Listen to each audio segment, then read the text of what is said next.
Thank you, Mr. Chairman, and thank you to the panelists. I'm sorry that I wasn't able to hear your opening statements, but had an opportunity to look at the background. I want to focus on access to oral health, dental care in rural areas, because it's really hard. I grew up in a part of the state where if you needed to go to the dentist, you got in an airplane or you got on a ferry, and more often than not, you went to Seattle. And that was not a cheap trip, but that was how we got our health care. We have improved dramatically since then, but we still have far too many communities where access is an issue. So far as I know, you can't fill a cavity through telehealth. And so how we have been able to address this requires a little bit of thinking outside the box. The dental health aid therapist program, the DHAT program, is something that we put in place in Alaska.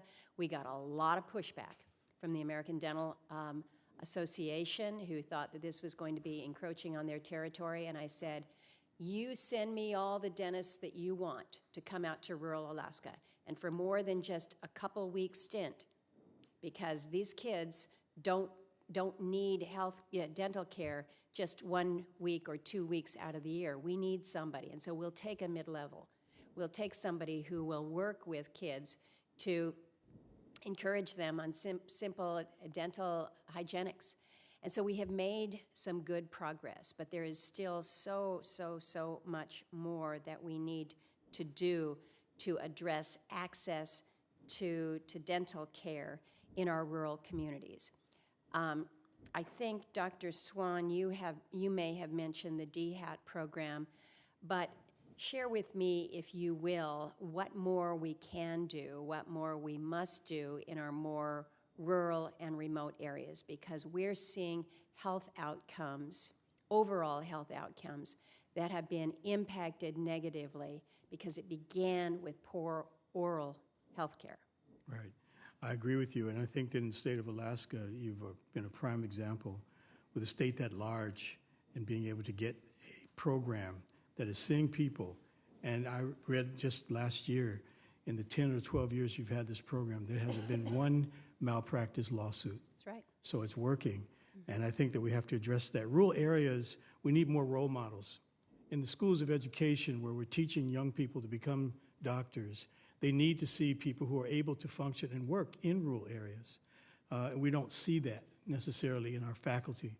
There needs to be incentives, I think, that would help people, and just really innovative business models, GPR programs, general practice residency programs, those type of programs, I think, work like in the state of New York, where it's a requirement to get a license that you spend 1 year doing public work. I think that works, and I just think that the rural communities would benefit from that. Other comments? Mm-hmm. Just to underscore, and thank you, Senator Murkowski, for raising this, just to underscore some of what you said, our research shows that over 1/3 of rural residents do not have dental insurance coverage. 4 in 10 adults in rural areas have not seen a dentist in over a year, which is about 10% higher than suburban and urban areas.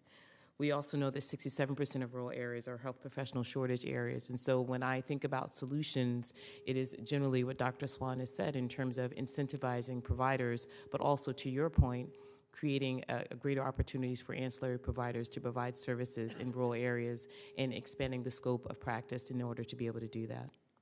And one of the things that we see is a great disparity.